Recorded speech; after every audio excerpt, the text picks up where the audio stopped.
Halo, selamat pagi. Assalamualaikum warahmatullahi wabarakatuh. Jumpa lagi bersama saya Ricci Wijaya dalam acara podcast Pusat Karir. Dan kali ini kita masuk ke episode ke-22. Teman-teman, Pusat Karir selalu menyediakan podcast ini menjadi salah satu akses dan wadah bagi para alumni dan juga para expert untuk bisa berkomunikasi dan menyampaikan informasi yang menarik yang pastinya memberikan nutrisi bagi kita semua sahabat karir. Nah, episode kali ini kita kedatangan tamu yang sangat istimewa sekali, yaitu Bapak Profesor Insinyur Kadasa Suryadi DIE. Bapak, selamat datang Bapak. Terima kasih sudah Makasih Pak Ricci. hadir. Alhamdulillah. Dan Pak Kadasa ini baru tahun lalu ya Pak dinobatkan sebagai Men's of the Year. Itu dari majalah Men's Obsession. Nah, ada banyak hal yang menarik yang ditulis di dalam Men's Obsession. Jadi teman-teman kalau mau cek terkait dengan apa saja yang disampaikan oleh Prof. Kadarsa terkait dengan hal-hal yang menarik itu apa, boleh cek deh. Tapi kita akan kilas sedikit. Jadi pembahasan kita adalah bicara mengenai peran perguruan tinggi untuk menciptakan sumber daya manusia atau SDM emas, Pak. Tahun 2045. Nah, Pak Profesor Insinyur Kadasa Suryadi DIE merupakan Rektor Universitas Trisakti untuk periode 2023 sampai 2028 nanti Pak, insya Allah ya Pak ya. Ya, insya Allah. Alhamdulillah. Dan saya sangat senang sekali hari ini bisa ngobrol dengan Pak Kadasa. Bapak gimana kabarnya? Alhamdulillah, baik, Alhamdulillah. sehat. Alhamdulillah baik, sehat. Bapak kesibukannya akhir-akhir ini setelah dilantik menjadi rektor apa nih Pak? Ya, ngantor ke Trisakti. Ya ngantor setiap hari ya Pak. Dan kalau melihat dari Bapak sudut pandang kita bicara mengenai karir Pak. Kalau teman-teman mungkin udah tahu Pak Kadarsa ini merupakan rektor dari ITB juga Pak ya, pada tahun 15 sampai 20. 2020 ya Pak. Ya. Tapi sebelum itu perjalanan karirnya tuh beliau luar biasa. Mulai dari pernah menjadi kepala lab juga, Kaprodi juga ya Pak. Ya, Terus sampai ada direktur keuangan dan pemasaran di PT Let Me ITB. Ledmi ITB, lalu menjadi direktur utama, lalu menjadi wakil rektor untuk bidang kemahasiswaan dan akademik, Ya, baru menjadi rektor. insya Allah. Insya Allah, luar biasa. Pak, saya juga pengen punya jenjang karir yang, Amin. tapi jenjang karir dosen itu kan sebenarnya bukan di jabatan struktural itu ya Pak ya? Ya, struktural itu seperti rektor, dekan itu tugas tambahan. Tugas tambahan, Tugas utamanya ya Tridharma. Tridharma, Ya. dan target utama kita itu menjadi profesor ya, Amin, ya. Profesor itu jabatan akademik tertinggi. tertinggi. Pak Ricci harus ke sana, kita Amin. doakan. Doakan, Prof. Nah, Prof, kalau kita lihat, kalau misalnya pencapaian karir Prof yang begitu luar biasa, sebenarnya kiat suksesnya itu apa sih Prof yang dilakukan? Oke, itu sebetulnya tidak direncanakan. Kita mengalir saja, apa yang ada kita jalani, sehingga kita jalani dengan sebaik-baiknya, insya Allah semuanya akan terlewati. Jadi yang saya rasakan waktu itu ya, apapun tugas yang diberikan, ya kita jalani dengan sebaik-baiknya. Kalau ada ketidakmampuan, ya kita minta tolong orang. Minta tolong orang. Ya, karena tidak ada manusia yang berdiri sendiri. Betul, Prof. Sehingga itu yang saya jalani. Ya. Tapi dari setiap pekerjaan ataupun mungkin jabatan yang Prof pernah emban atau mendapatkan tanggung jawab, ada nggak Prof yang, wah ini hal yang baru? Lalu apa yang Prof lakukan dengan menghadapi hal yang baru tersebut? Banyak. Seperti terakhir waktu diamanati Rektor ITB, 2015-2020, di awal waktu saya dilantik, saya menyadari itu, bahwa bisa jadi akan muncul hal yang baru yang sebelumnya saya belum alami. Nah, untuk itu saya antisipasi dengan cara apa? Dengan cara bikin SK. Mengangkat para rektor terdahulu menjadi senior advisor.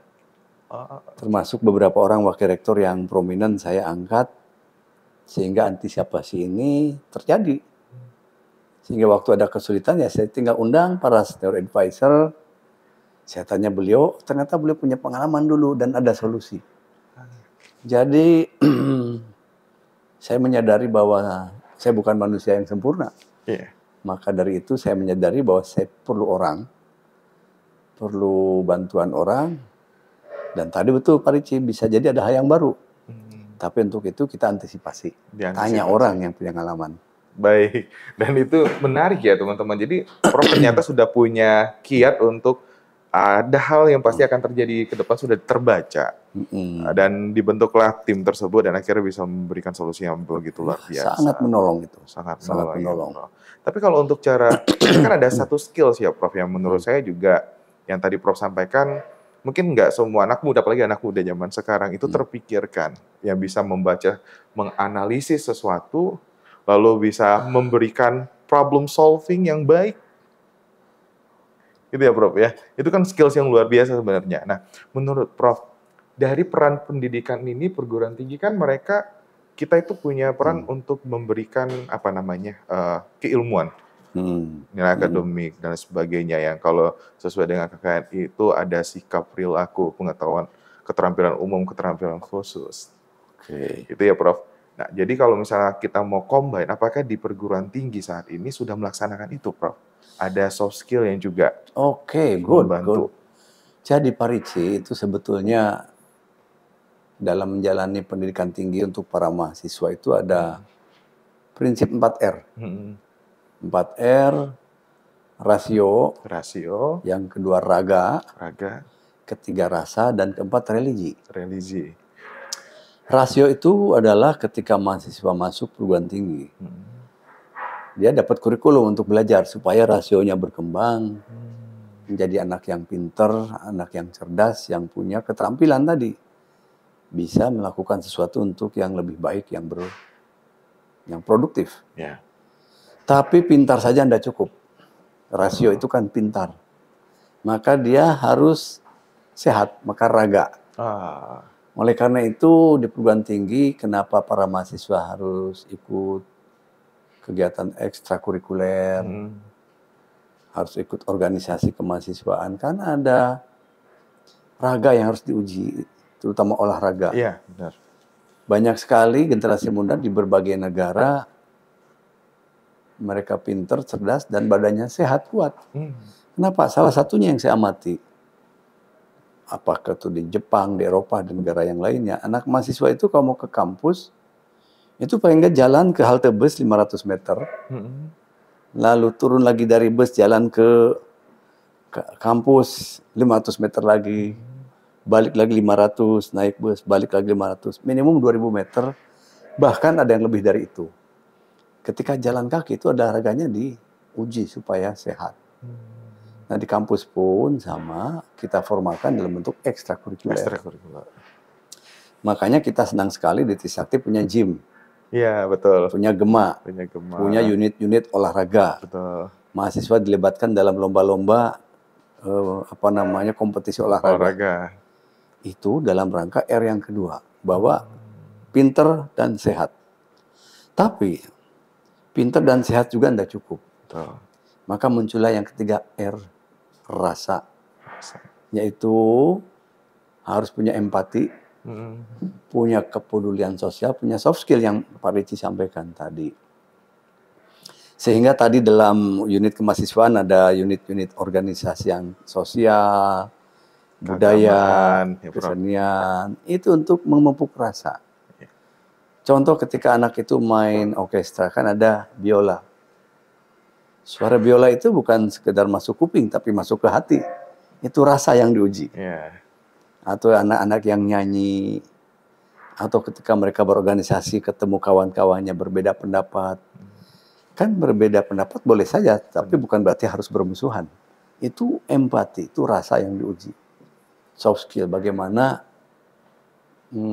bersosialisasi dengan orang banyak, bagaimana punya empati untuk memberikan pertolongan pada orang yang membutuhkan. Nah, rasio, raga, rasa. Yang keempat, religi. Di Pancasila, sila ke-1, ketuhanan yang Maha Esa itu sudah titipkan dari para founding father.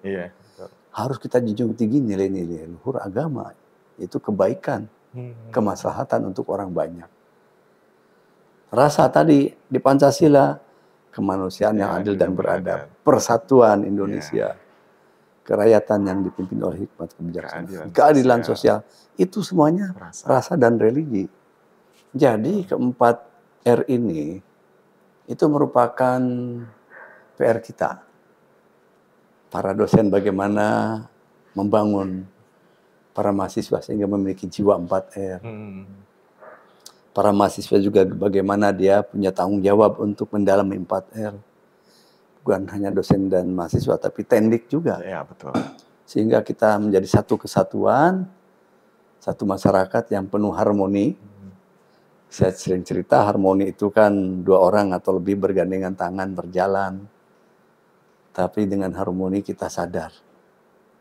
Masing-masing punya kelebihan dan kekurangan.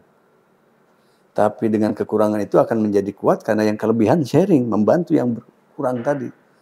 Maka ada pepatah mengatakan, kalau ingin berjalan cepat, jalanlah sendirian. Tapi kalau ingin jalan jauh, jalanlah bersama-sama. Maka dengan harmoni kita bisa jalan bersama-sama. Harmoni, saya ingatkan lagi, ada 7 huruf. H yang pertama, Pak. H yang pertama, humble. Humble. Rendah hati, karena lebih banyak orang yang lebih hebat dari kita. Ya. Dengan humble kita sadar bahwa kita punya sesuatu yang perlu belajar pada orang. Dengan humble kita sadar bahwa kita masih banyak kekurangan yang harus diisi oleh orang yang punya kelebihan. Humble. Agile. Tulisannya agile. Iya, agile. Harus lincah. Responsif terhadap lingkungan. Sekarang itu situasi berbeda dengan dulu. Lingkungan berubah dengan sangat cepat. Terutama perkembangan teknologi ya, Prof. Teknologi, digital, segala macam. Akibatnya kalau seorang berdiam diri terus akan ketinggalan. Sekarang siapa yang menang? Yang cepat, bukan yang kuat. Yang cepat, maka agile, harus cepat bereaksi terhadap perubahan. Yang ketiga R, respect. Menghormati sesama yang tua, yang lebih muda, sejawat, taat pada aturan. Tidak berbuat seenaknya karena semuanya ada tatanannya. Ketika kita hidup dalam orang banyak, dalam masyarakat, ada tatanan, ada aturan, itu yang harus dihormati. Nggak bisa seenaknya karena bisa merugikan orang lain. Respect. Yang keempat M. Motivated. Punya semangat untuk maju.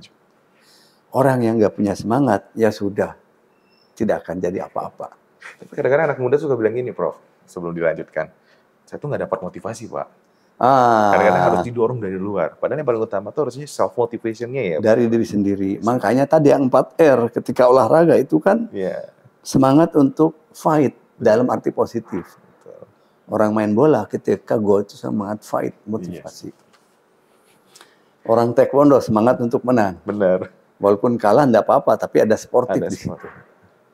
Jadi itu 4R kuncinya. Oke. Nah, lanjut Prof. Yang O. Yang kelima O, outstanding. Outstanding. Outstanding itu tetapkanlah cita-cita setinggi mungkin.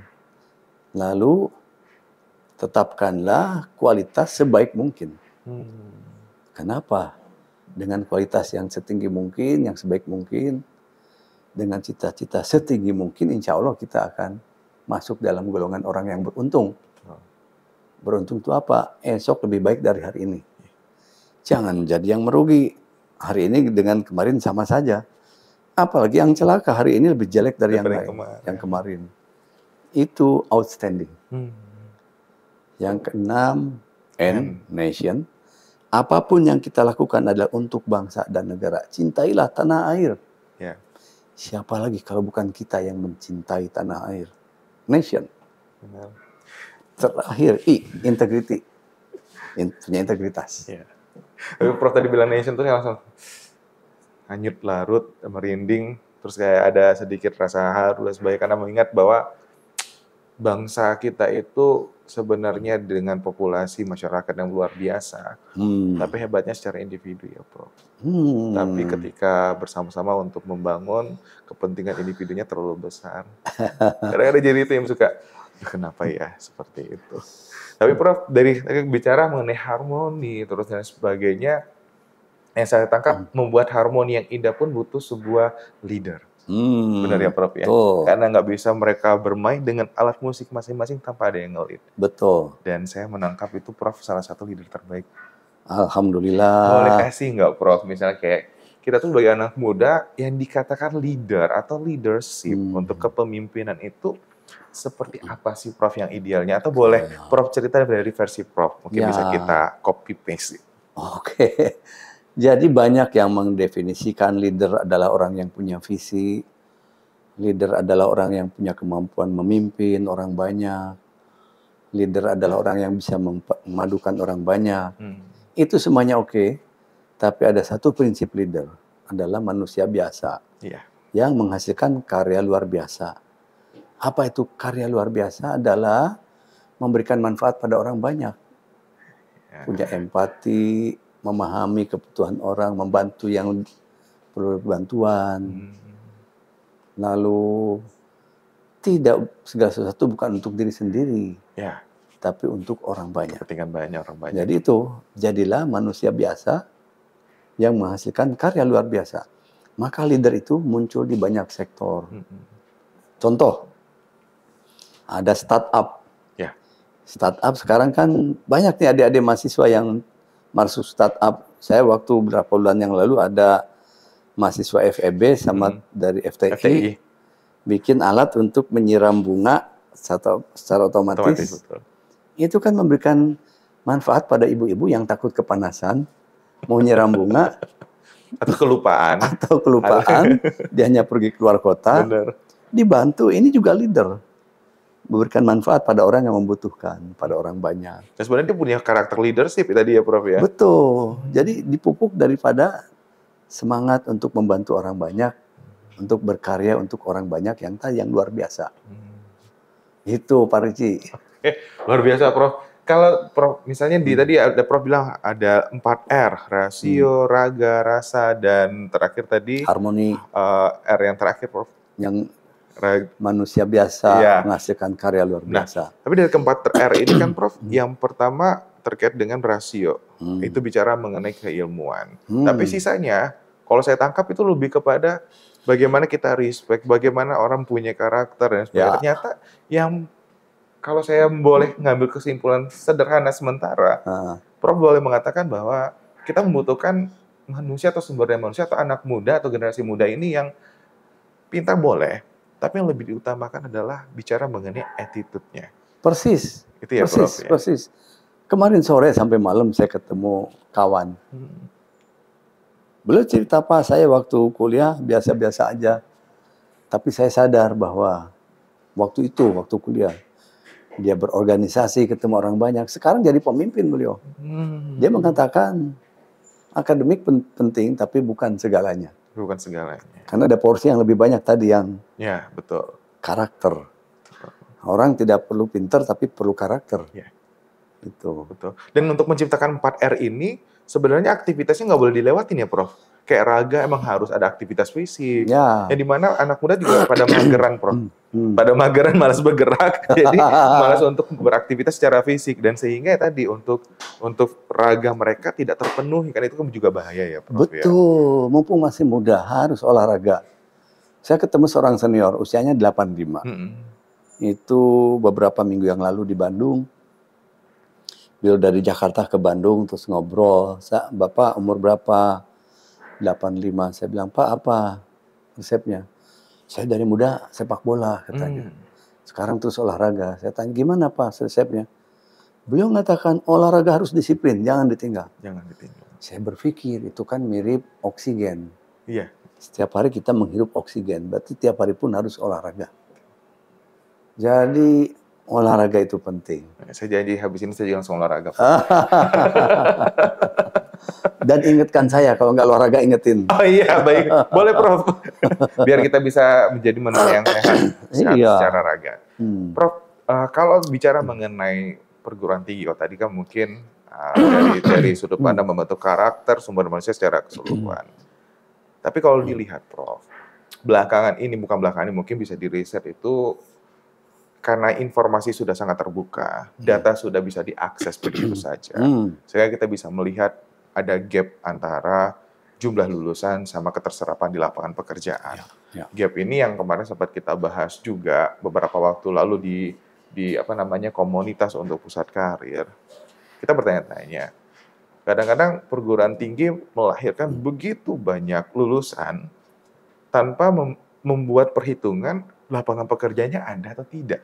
Ya, ya, oke. Gitu kan ya Prof. Oke. Karena juga ada lapangan pekerjaannya banyak, tapi perguruan tinggi belum siap, terutama di Betul. Indonesia. Karena kita juga ada lag untuk pengembangan keilmuan dengan negara-negara di Eropa. Itu kita akuin ya Prof ya, bahwa kalau di sana perkembangannya cukup signifikan untuk cepat merespon dengan kebutuhan industri. Nah kalau Prof menanggapi hal tersebut, kira-kira apa? Bagaimana? Ini menarik Pak Ricci. Saya kira betul, bukan hanya belakangan hari, tapi 2016. Waktu itu ada pertemuan di Praha. Di Praha tahun 2016 namanya ASEM. Asia Europe Rectors Meeting. Apa yang terjadi di situ, ada suatu informasi dari peserta yang paparan. Dari 30 juta lapangan kerja di Amerika dan Eropa, ada 8 juta lapangan kerja yang tidak terisi oleh generasi muda. Penyebabnya apa? Proses yang Pak Ricci sampaikan. Yaitu lapangan kerjanya ada 8 juta, tapi kompetensinya nggak dimiliki oleh si calonnya. Ternyata betul, kembali ke perguruan tinggi.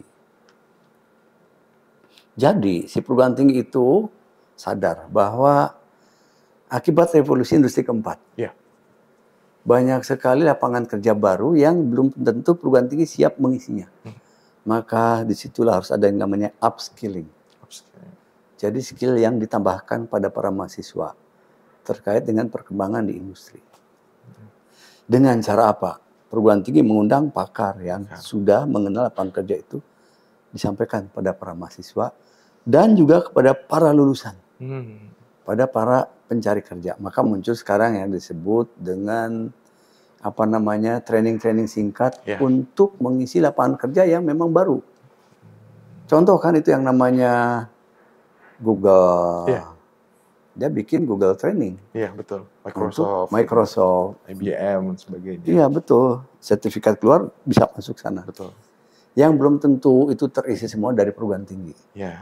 Di lain pihak juga perguruan tinggi harus mengupdate diri. Terutama dosen-dosen muda. Harus menambah ilmu yang skillnya yang memang baru-baru tadi. Iya, betul. Ada upskilling. Untuk yang di luar, yang lulus, ada reskilling. Reskilling. Itu memang harus dilakukan. Yang pertama. Yang kedua, pada generasi muda juga dari yang mencari kerja juga jadilah entrepreneur. Menciptakan lapangan kerja. Bukan mencari lapangan pekerjaan. Bukan mencari. Kalau satu entrepreneur baru startup bisa bikin 10 lapangan kerja. Kalau ada 10.000 entrepreneur udah 1 juta. Betul. Bikin yang simpel-simpel dulu. Iya. Baru nanti makin besar jadilah entrepreneur sejati. Jadi itu tantangan sana, jadilah entrepreneur. Oke, sebelum masuk ke entrepreneur nih Prof, ini menarik kalau ngomongin entrepreneur. Saya mau bahas mengenai lag tadi antara industri sama dunia pendidikan. Karena kita tahu kalau dunia pendidikan ini pun ada yang namanya pemuktahiran kurikulum. Hanya saja pemuktahiran kurikulum ini kan juga cukup butuh waktu. Sementara perkembangan industri itu nggak tahu waktu. Karena tiba-tiba ada aja hal yang baru begitu kan Prof. Nah, jadi kalau tadi Prof bilang sifatnya tambahan.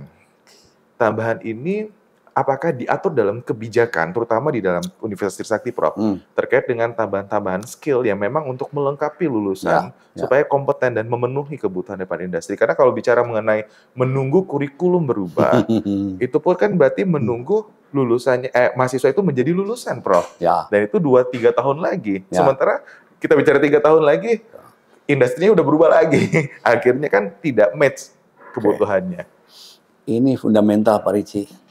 Banyak orang yang meyakini bahwa kurikulum itu diupdate 5 tahun sekali. Sekarang, tiap saat harus dievaluasi karena perkembangan lingkungan juga cepat sekali. Iya, betul, Prof. Memang bentuknya bukan berarti harus merubah mata kuliah tiap saat. Tapi yang Pak Ricci sampaikan, ada poin-poin penting yang ditambahkan. Contoh, ketika kita tahu ada perkembangan baru dalam ilmu IT, harus ngundang dosen tamu ke kampus. Kenalkan pada anak-anak dosen tamu ini apa saja yang berkembang. Atau yang kedua, magang, internship.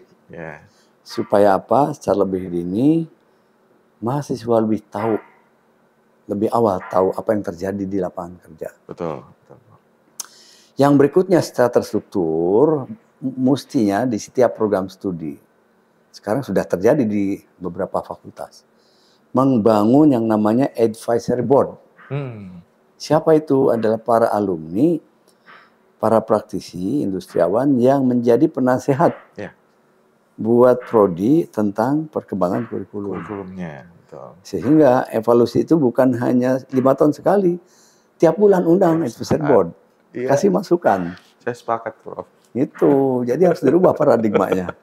Kalau Prof kita datangin para praktisi, itu kan ada namanya kegiatan praktisi mengajar, magang. Jadi sebenarnya Prof sangat juga support nih terkait dengan adanya MBKM ya, Prof ya? Iya, itu Harusnya sangat luar sejalan, biasa ya. sangat sejalan, membantu sekali. Sangat membantu, karena bicaranya adalah perkembangan industri itu sekarang dan dulu ada perbedaan cukup signifikan ya, Prof? Betul, beda. Karena dulu kan informasi pun ada lag informasi, untuk lag time-nya itu juga ada ya, Prof ya, bahwa perubahannya tidak akan secepat ini, sedrastis, masih bisa kita gunakan 1 tahun, 2 tahun, kebutuhannya sekarang. Tapi kalau sekarang kayak ada lagi kompetitor udah membuat apa yang pesaingnya harus mengikuti, dan akhirnya berubahlah. Jadi Betul. semuanya cepat sekali. Betul.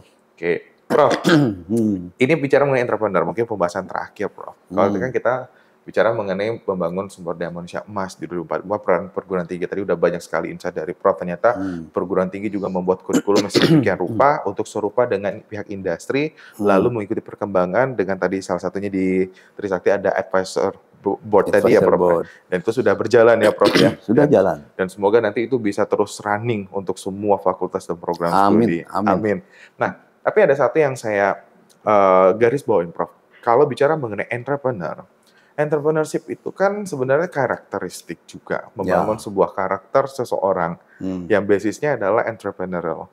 Gitu ya, Prof ya. Ini kalau saya keliru saya mohon maaf nih, Prof. Cuman saya tertariknya adalah kalau saya setiap kali sharing sama mahasiswa bilang entrepreneur menjadi pengusaha itu nggak cuman bicara kita jualan, tapi mindset-nya yang harus dirubah. Jadi bukan perihal kita bisa membuat produk, kita bisa menjual produk, tapi mindset kita sebagai pengusaha itu apa sih sebenarnya? Ya. Kalau Jadi, menurut Prof gimana? Ini menarik ini. Tahun 2018 saya diundang oleh Presiden NUS Singapura.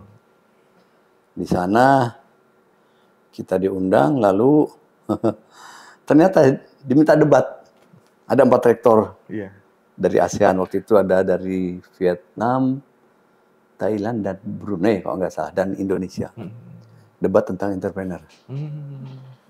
Yang menarik adalah di situ ada prinsip bahwa apakah entrepreneur itu harus dilahirkan atau bisa juga diciptakan.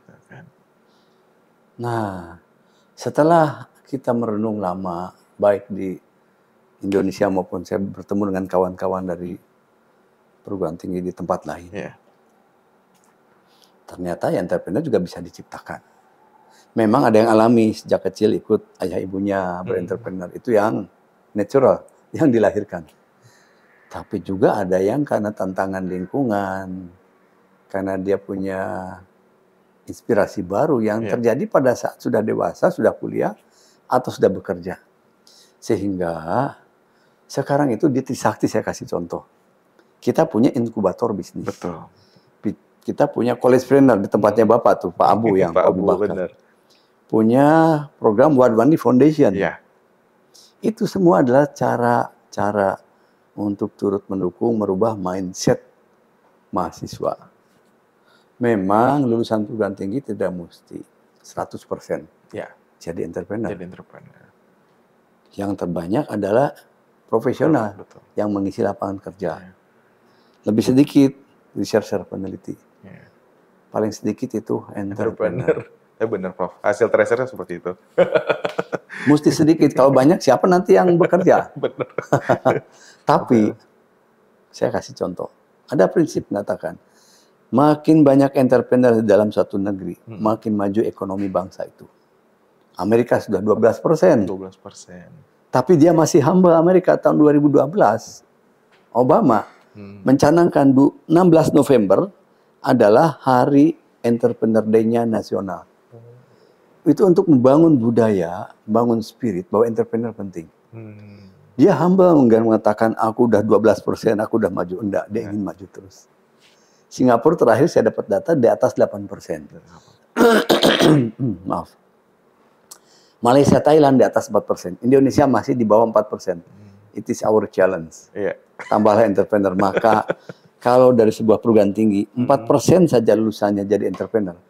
4.000 perguruan tinggi menyumbang banyak entrepreneur. Dan alhamdulillah beritanya informasi kita udah mencapai 4,8% ya.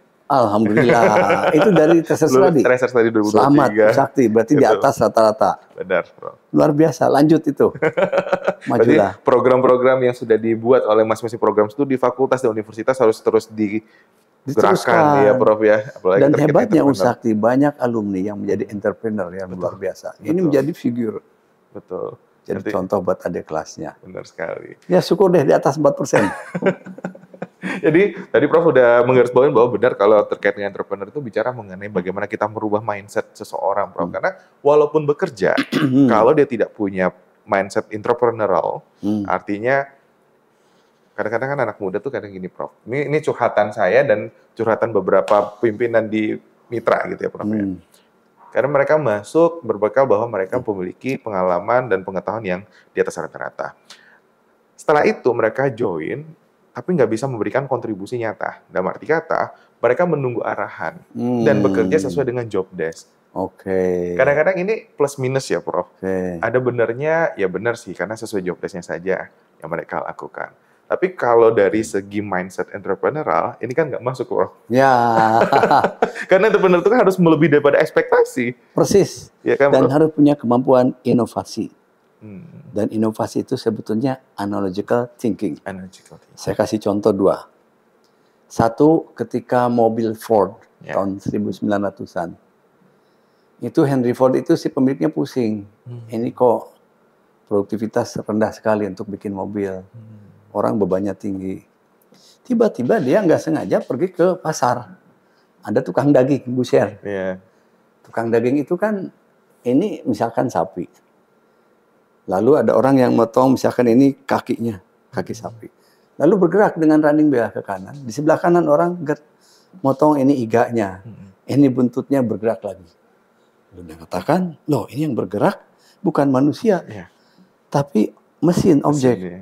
Maka dia balik ke pabrik, dirubah. Yang tadinya orang bergerak menuju mesin, sekarang, atau barang ya, produk, sekarang produknya menuju orang.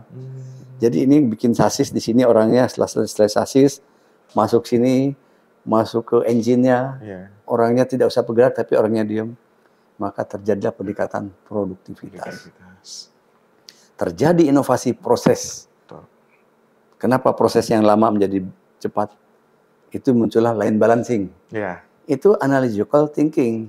Pabrik mobil niru tukang daging. Lalu itu Steve Jobs, Iya. almarhum, membuat Apple kan. Dia punya prinsip sepeda. Dia bilang bicycle for the minds. Bukan Lamborghini for the minds. Iya. Artinya apa? Ingin buat alat yang bergeraknya cepat, tetapi memudahkan manusia bekerja. Tidak mempersulit dan terjangkau. Coba kalau Lamborghini udah mahal, lama bikinnya. Lalu hanya orang tertentu. Sekarang kan Apple for everyone. Ya, Itu mindset itu ada analogical thinking dari sepeda. Ya. dari sepeda. Jadi anak-anak jangan khawatir untuk jadi entrepreneur. Bisa berinovasi, tapi inspirasinya bisa dari manapun mencari. Dari tukang daging, dari sepeda seperti tadi. Jadi don't worry, be happy. Itu lagunya. Dan Prof. Kadarsa itu kalau saya lihat, kalau memenuhi 4R itu terpenuhi semua. Dan yang saya ingat Prof, salah satu terkait dengan apa namanya, kalau di Jogja itu ada Solo Jogja ya Prof ya. Bahwa untuk menjadi seorang pimpinan itu tadi harus memiliki rasa, bahkan mereka ditantang untuk bisa menciptakan sebuah karya seni, termasuk seni tari. Karena dengan adanya rasa, artinya dia bisa memanusiakan manusia. Karena dibutuhkan pimpinan bukan cuma bisa menjalankan bisnis saja, tapi bisa juga memanusiakan manusia-manusia yang ada di sekitarnya ya Prof. Ya. Dan kalau misalnya tadi terkait dengan peran perguruan tinggi, tadi balik lagi teman-teman, bahwa Prof. Kadarsa sudah memastikan, terutama di Trisakti nih, kita sudah menyusun terkait dengan pemutiran kurikulum itu secara cepat juga, 2 tahun sekali ya Prof. Dan juga ada evaluasi rutin yang dilakukan, kerjasama dengan beberapa mitra, aktivitas-aktivitas lainnya, dan juga pastinya kalau tadi dengar sahabat Kahari dengar dengan cermat dan seksama, Prof itu benar-benar membangun sumber daya manusia, bukan cuma lulusan berbasis akademiknya saja yang baik, tapi menciptakan sumber daya manusia yang kompeten dari segi hard skill dan soft skill-nya. Dan yang pasti memiliki nilai rasa yang sangat luar biasa. Persis. Prof, satu kalimat Prof atau beberapa kata yang bisa Prof berikan untuk sahabat karir di luar sana, mungkin bukan hanya untuk sahabat karir, teman-teman rekan-rekan perguruan tinggi lainnya, karena saya terus terang juga kita memiliki concern yang luar biasa, Prof, terkait dengan peran perguruan tinggi untuk bisa menciptakan atau melahirkan sumber daya manusia yang berkualitas. Silakan, Prof. Oke, pesan saya satu, jadilah orang yang beruntung, yaitu hari esok harus lebih baik dari hari ini. Dengan cara apa? Continuous improvement. Baik, terima kasih, keren sekali. Continuous improvement itu memang kunci kita untuk bisa keberlanjutan ke depannya. Ya. Karena apapun kalau kita paksakan secara optimal, tanpa bisa ada proses keberlanjutan sustainability tadi, maka kita malah jadi nggak ada apa-apanya, Prof, ya, untuk generasi kita berikutnya. Persis, Pak Ricci. Prof, terima kasih banyak untuk sama-sama hari ini. Saya titipkan generasi muda ke Pak Ricci ya.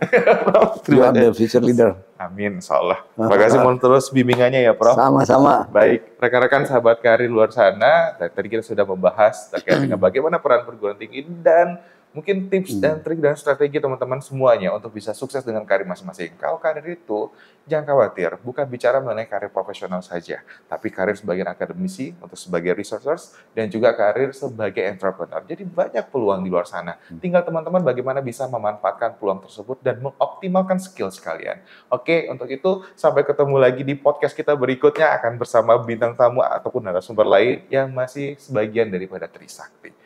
Saya Ricci Wijaya dan Prof. Kadarsa pamit undur diri. Bye-bye. Assalamualaikum warahmatullahi wabarakatuh. Waalaikumsalam warahmatullahi wabarakatuh.